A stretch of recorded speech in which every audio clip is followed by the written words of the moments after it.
Okay, let's unpack this. The global gaming industry in 2024. It's, well, colossal doesn't even begin to cover it, does it? Not really, no. We're looking at a market estimated anywhere between roughly $178 billion and almost, what, $300 billion? Yeah, $298 billion, according to some sources like Grandview Research, while Newzoo is closer to that $178 billion mark. That massive range right there tells you we're dealing with something incredibly complex and, frankly, a financial titan. It really does, and it underscores the challenge, of pinning down precise figures in such a multifaceted and rapidly evolving space. Right.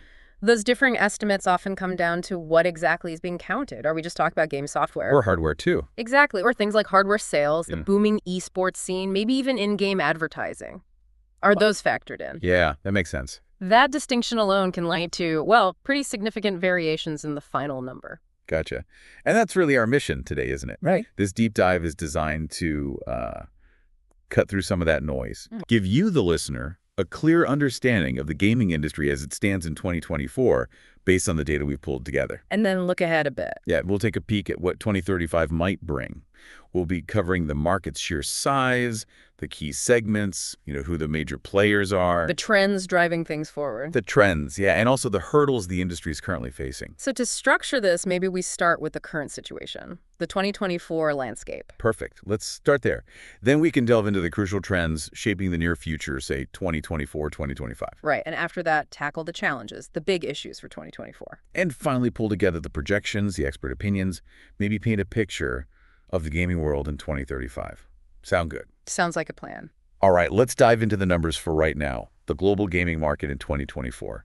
As we just touched on, it's a financial powerhouse. Absolutely. Those estimates, again, Newzoo's $177.9 billion, up to Grandview Research's $298.09 billion.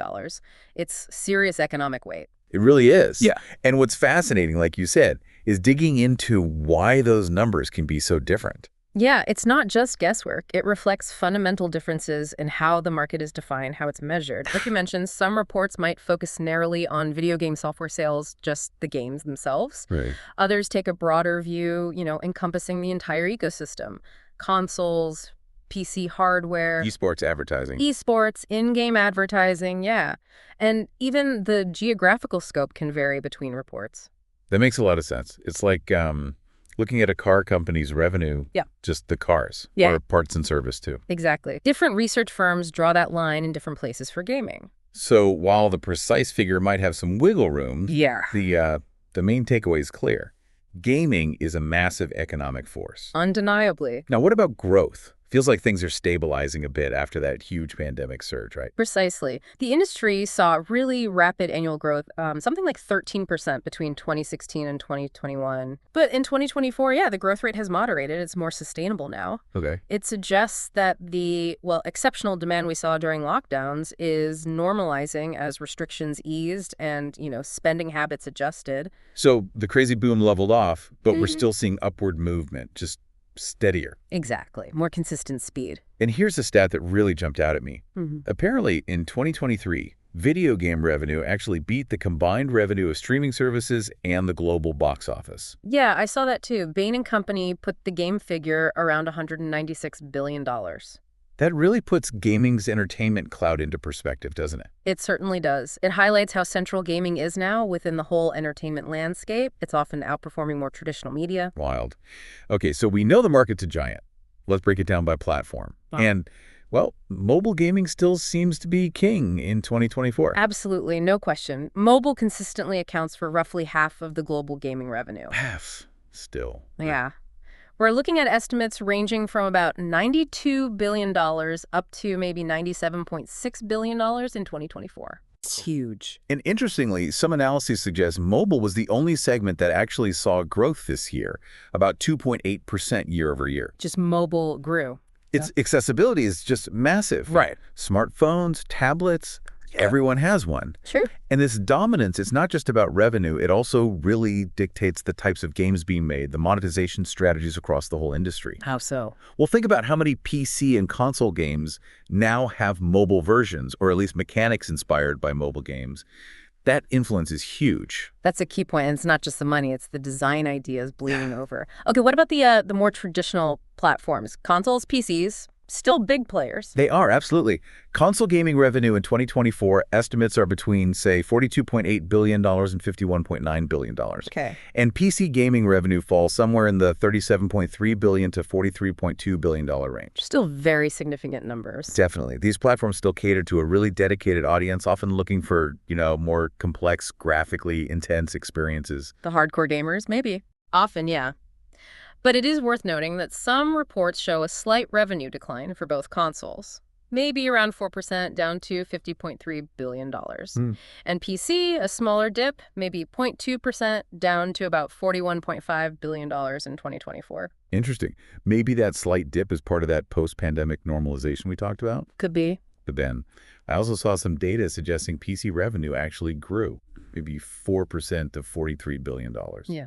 Even outpacing mobile and console in some reports. What's going on there? Yeah, that's a crucial nuance. And it highlights the complexity again. This potential PC growth could be down to a few things. Like what? Well, maybe we saw some really big, highly anticipated PC-first titles drop that drove a lot of sales. Okay, specific hit games. Right. Or also the increasing popularity of cross-platform games. They often get heavy play on PC because of the flexibility, the graphics power that could be boosting the PC numbers too. Okay, got it. So mobile's the clear leader, but consoles and PCs are still major forces with some interesting platform-specific stuff happening. Now, looking beyond the big three, what about emerging platforms? Cloud gaming, VR, AR. Yeah, these are the segments everyone's watching for future growth. Their current revenue share is smaller, obviously, compared to mobile, console, PC. Much smaller, yeah. But the growth potential is seen as substantial. Cloud gaming, it was estimated around $2.4 billion back in 2022, projected to expand quite a bit as internet infrastructure improves. Right. Better internet is key. And the global VR market hit about $15.9 billion in 2024, which shows there's a growing appetite for those immersive experiences. 15 billion is not tiny, actually. No, it's growing. And the key insight there with VR might be the convergence of better tech and compelling uses beyond just gaming. Like what? Think educational tools, remote work collaboration, stuff like that could drive down hardware costs and create a bigger market for immersive tech overall, which then helps gaming. Ah, so success outside gaming could actually boost gaming VR. Interesting. Exactly. So it's still relatively niche for now, but lots of anticipation, lots of potential for wider adoption down the line. That's the general feeling, yeah. And we shouldn't forget, even with mobile being so huge, the old guard, the console giants, Nintendo, Microsoft, Sony, they're still raking in massive revenue. Collectively, over $60 billion annually. Yeah. Oh, right. Their ecosystems are so well established, the brand loyalty is strong, and people still really want their exclusive games. That gives them a solid foundation, even as the landscape shifts. Okay, let's zoom out now. The global picture, the regional breakdown. Sounds like Asia-Pacific is where most of the action is revenue-wise in 2024. That's correct. Asia-Pacific is the largest gaming market globally. It generates nearly half, over 49.5%, maybe even over 55% in some reports of all gaming revenue this year. Wow, over half. Yeah, it's mainly driven by the huge populations there and just incredibly high levels of engagement with games across all sorts of platforms. And within that massive region, China and the U.S. are the individual heavyweights. Precisely. China is the single biggest market in Asia-Pacific, contributing around $45 billion in 2024. $45 billion. And the U.S. holds the top spot in North America, generating somewhere between $47 billion and maybe $50.2 billion, depending on the source you look at. Okay. North America as a whole accounts for roughly, say, 22% to 27% of the global market share. Interesting. So Asia-Pacific is the powerhouse, but North America is still a very significant slice of the pie. Yeah. What about other regions? Are we seeing growth elsewhere? We are, yeah. We're seeing particularly strong growth in what you might call mobile-first regions. Latin America saw about a 6.2% increase in 2024. Okay. And the Middle East and Africa, an impressive 8.9% growth rate. Nearly 9%. Wow. Yeah. And this kind of contrasts with the lower growth rates we're seeing in more mature, maybe more console-focused regions like Eastern Asia. It really highlights the different market dynamics around the world. That gives us a good sense of where the money's flowing, where it's growing fastest. Okay, let's shift focus now to the companies. The big players pulling in the revenue, looking at, say, Q3 2024, who's at the top? According to Newzoo's data for Q3 2024, Tencent leads the pack. By a pretty wide margin, actually. They generated almost $25 billion. $25 billion in one quarter. Yeah. Microsoft is second with about $14.9 billion. Okay. Then you've got Sony, Apple, NetEase, Google, Electronic Arts, Take-Two Interactive, Nintendo, and Roblox rounding out the top 10. That's an interesting mix, isn't it? Dedicated gaming giants alongside huge tech companies with major gaming divisions. It really is. Apple and Google in there showing the power of the mobile platforms. Definitely. How does that Q3 snapshot compare to, say, the full year 2023 figures? Was the ranking similar? Broadly, yes. In 2023, Tencent also held the top spot with $30.1 billion for the year. Sony was second with $18.3 billion, and Microsoft third with $14.6 billion. Okay, so consistent top three there. Seems that way. And of course, there are other really significant players in the mix too, like Bandai Namco, Garena, which is part of C, MyHoYo. Yeah, big impact. And we mentioned Nintendo in the top 10 for Q3. Their annual revenue is around $11.97 billion. Still very strong. And it's interesting to see how console performance plays into this. Sony, for example. PlayStation 5 has been doing really well, right? Hugely well. They'd shipped over 65 million units by September 2024. And reports consistently show it outselling the Xbox Series consoles. That strong hardware performance definitely feeds into Sony's overall revenue. No doubt. And conversely, you look at Microsoft, that massive acquisition of Activision Blizzard. Huge news. Yeah, it contributed about $1.68 billion to Microsoft's revenue just in Q4. That's a massive strategic move expected to really shake up the competition and their whole content distribution game plan. Absolutely. The ripple effects of that deal are still unfolding. Okay, we've got a solid grip on the current situation. Let's pivot now to the key trends. What's actively shaping the industry as we head towards 2025? And well, it seems like mobile's influence is still a massive trend in itself. It undeniably is. Mobile gaming's dominance is projected to continue. The global market could reach a staggering $160 billion by 2025. $160 billion just for mobile. That's the projection. However, we might see things slow down a bit in the more mature markets like North America or Western Europe. Makes sense. Market saturation, maybe. Possibly.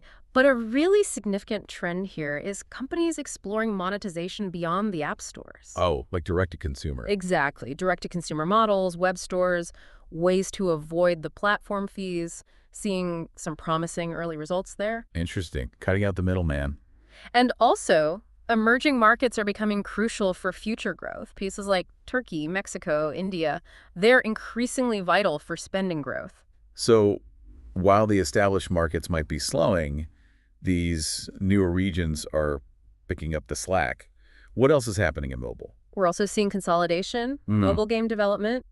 The costs of acquiring users are rising, so smaller studios are finding it tough. Right. So they're either trying to scale up fast or getting acquired by bigger players. Makes sense. And there's also a noticeable rise in what they call hybrid casual games. Hybrid casual. What's that? They basically blend the simple, accessible gameplay of hyper-casual games with deeper, more engaging features you might find in mid-core games. Metagame systems, longer-term progression. Trying to get the best of both worlds. Easy to pick up, but with reasons to stick around. Precisely. Appealing to a really broad audience. Interesting combo. Now, another trend that gets a lot of hype. Cloud gaming. Is it finally hitting its stride? It's certainly emerging as, well, a potentially transformative force. Yeah. The big appeal is democratizing access, right? Yeah, play high-end games without the expensive hardware. Exactly. Removing that barrier. The market's projected to exceed $8 billion in 2025, maybe hit $64 billion by 2030. Still feels like early days compared to mobile, but significant growth. It is. But that growth is heavily dependent on internet infrastructure keeping pace. Right, big if. 5G rollouts, fiber optics. You need that low latency for a good experience. That's crucial. Latency has always been the Achilles heel, hasn't it? It has. So as these networks get faster and more widespread, we should see adoption pick up. And while challenges around latency and business models definitely still exist, some projections suggest the average revenue per user for cloud gaming could actually surpass most other platforms by 2027. Higher ARPU. Interesting. Why? Perhaps because it removes a hardware cost, making players more willing to subscribe or spend within the service. It indicates a very promising long-term outlook anyway. Makes sense. Lower barrier to entry could mean more engaged players. Okay, what about esports and social gaming? They feel increasingly intertwined. Their popularity just continues to surge. Esports audiences are massive. Prize pools are in the multi-millions. It's really professionalizing. Big business now. Totally. And social platforms like Discord, what? Over 150 million monthly active users now? Yeah. And Facebook gaming, they're integral. Community hubs, communication, vital. Discord, it's huge. And we're seeing more social-centric gameplay being built into games too, especially mobile. Players want those connected, interactive experiences. So gaming is becoming more social, whether you were watching pros or just hanging out with friends in a game. Yeah. Now let's talk immersive stuff, VR and AR. Are they finally moving beyond the niche?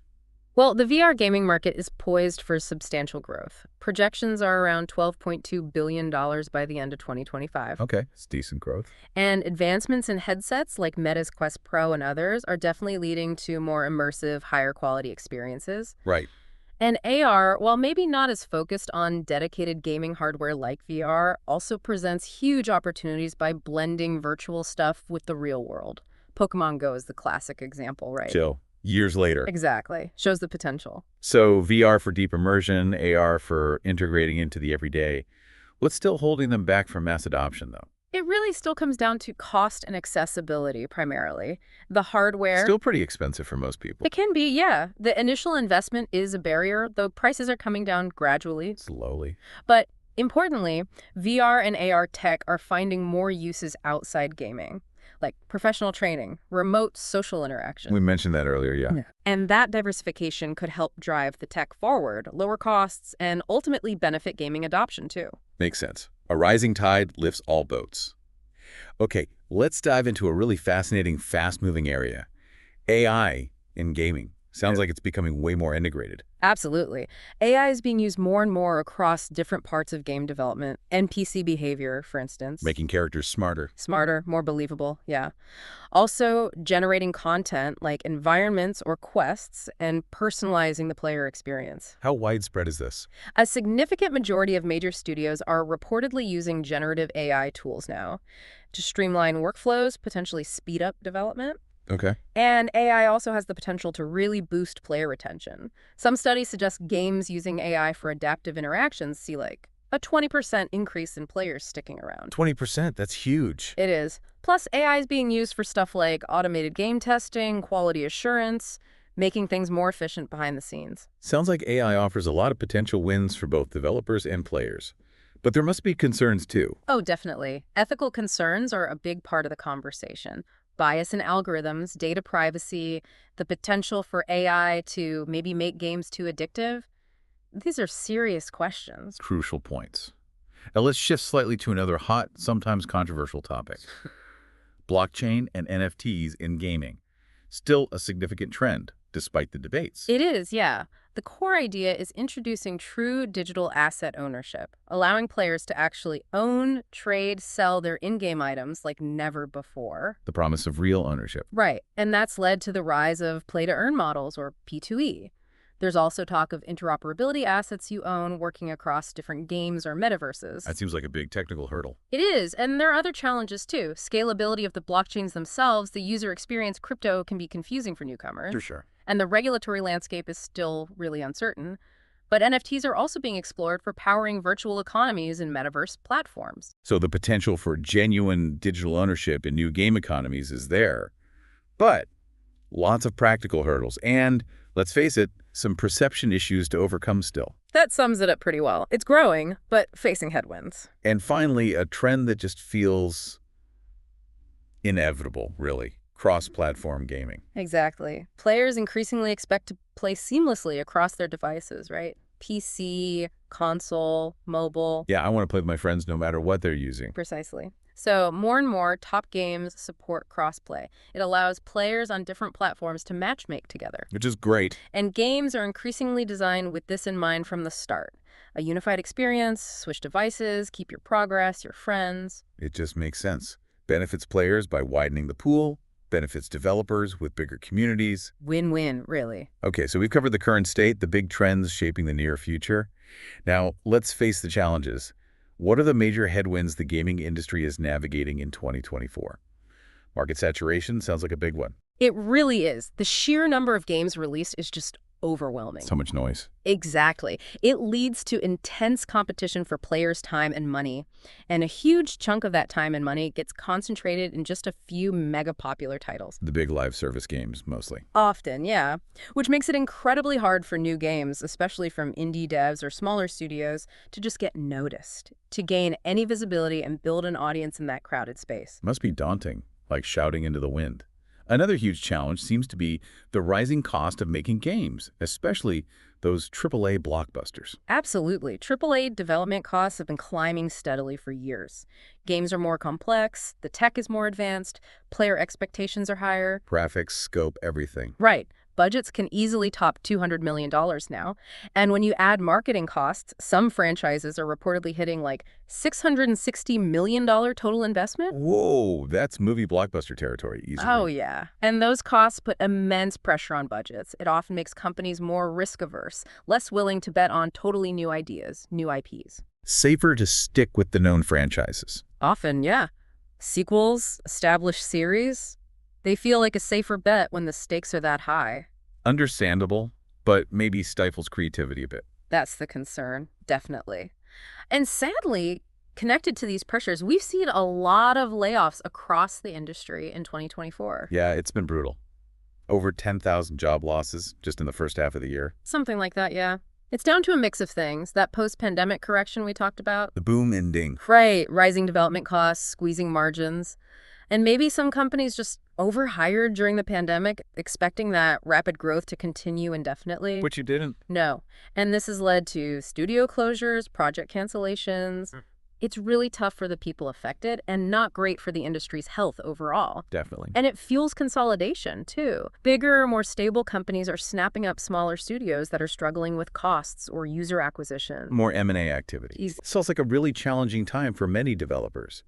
And you mentioned user acquisition. Yeah. That's a challenge in itself, right? Getting players. It is. The cost of acquiring new players, especially on mobile, just keeps going up. It's super competitive. How companies need smarter ways to find players. Yeah, innovative marketing, different channels. Maybe moving beyond just relying on the app stores. We mentioned direct-to-consumer earlier. Right. And the shift towards free-to-play models is part of this, too.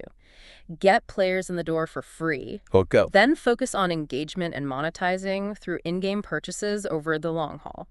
Live service games live and die by this. So it's not just getting the download, it's keeping players engaged and spending over time. Exactly. That long-term relationship is key. And finally, as the tech evolves so fast, there are these growing ethical considerations the industry has to deal with. Absolutely critical. With AI becoming more prevalent, you have questions about bias in algorithms, how player data is used and protected. Privacy concerns. Huge privacy concerns.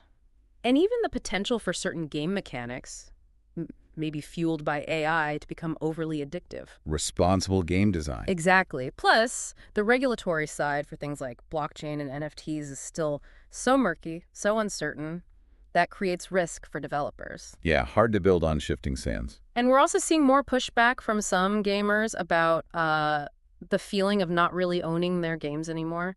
Digital licenses, subscriptions, the erosion of traditional ownership. That's a definite sentiment you hear online. Right. So these are all really critical issues the industry needs to navigate carefully as it matures. Okay, so we've covered the current state, the trends, the challenges.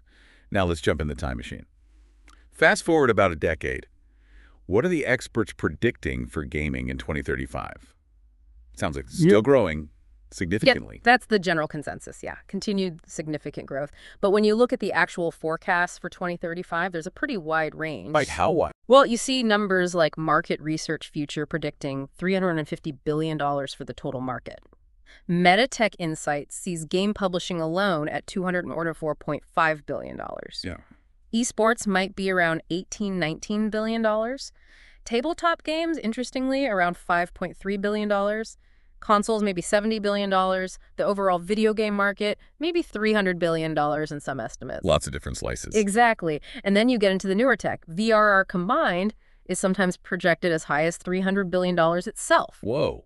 Same as the whole video game market estimate. In some optimistic forecasts, yeah.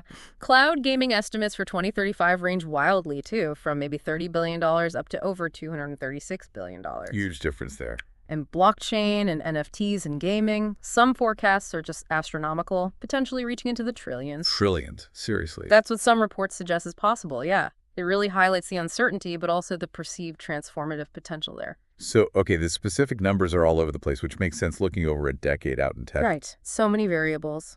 But the overall direction is clearly up.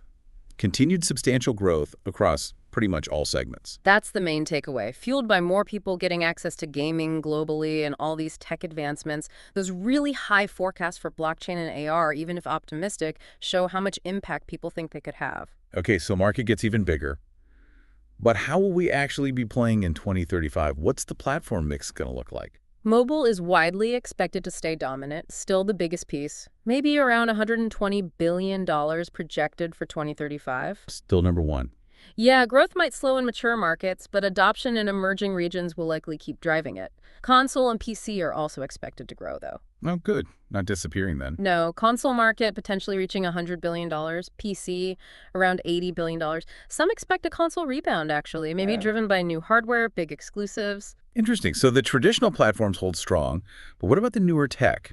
Cloud, VR, AR. Cloud gaming is really positioned for mainstream expansion. Could become just a standard way to access games, like streaming Netflix. Like it just assumed you can stream it. Yeah. Those projections, $30 billion up to maybe $236 billion, show that massive potential.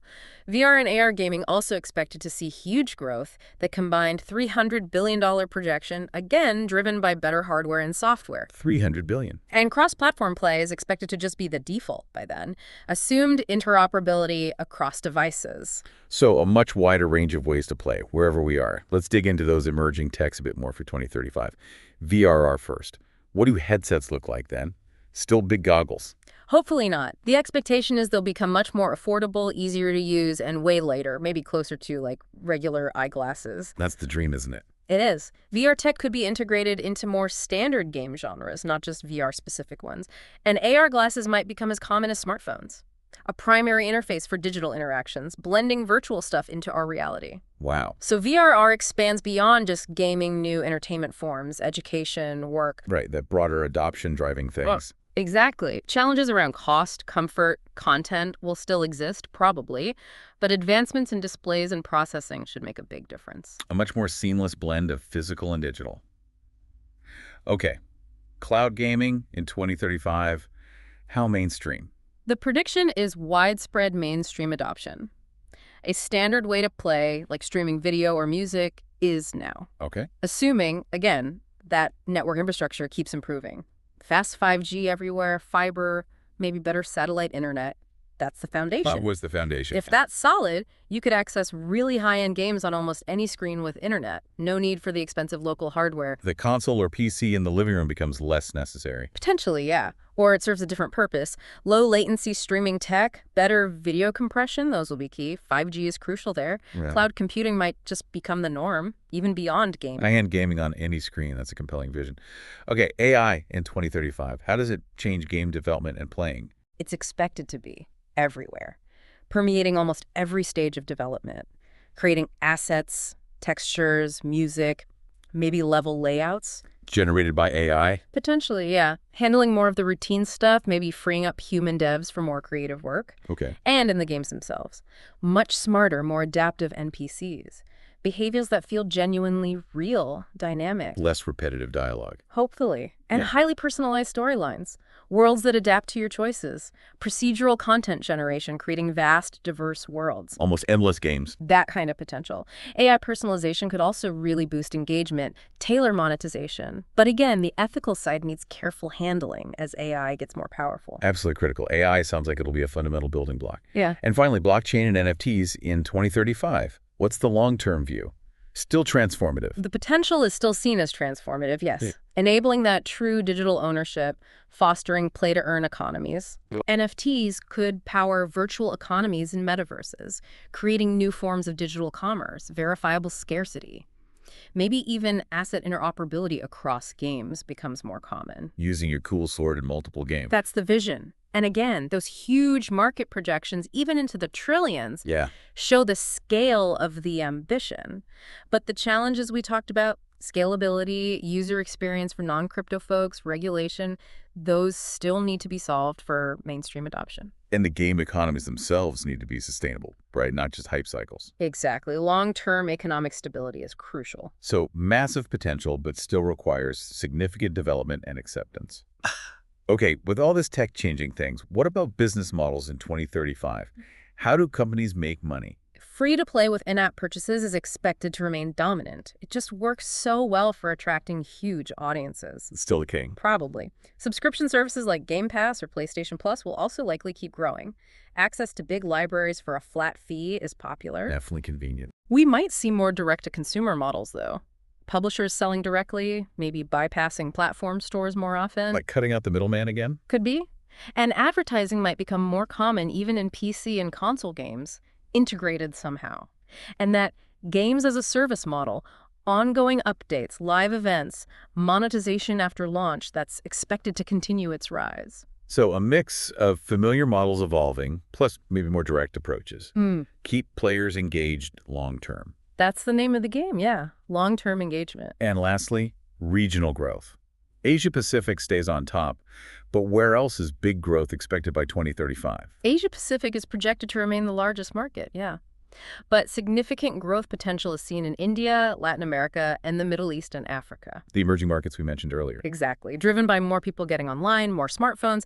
To succeed there, publishers will need to adapt. Pricing, payment options, maybe even the types of games that resonate culturally. Localizing effectively. Crucial for tapping into those growing markets. So the established regions stay strong, but we see substantial growth elsewhere, making it even more of a truly global industry. Absolutely. A more globally distributed landscape. Well, this has been quite the journey, a real deep dive. We've gone from the sheer scale of gaming today, mobile's huge share, Yeah, it's continued dominance. to the really exciting, maybe game-changing potential of cloud, VRR, AI, blockchain. It's clear that while mobile leads now, these other technologies are poised for major growth and could really reshape how we play. The industry feels like it's at a really interesting point, doesn't it? Balancing current success with embracing all this transformative tech. It really is navigating the present while building for a very different future. So as you, our listener, think about all this, it kind of begs the question, right? Which of these emerging technologies do you think will have the biggest impact on how you experience entertainment in the future? Yeah, what's going to change things most for you? Will it be lightweight VR glasses becoming part of your daily life, streaming incredible games to any screen you happen to have? Or will AI just fundamentally change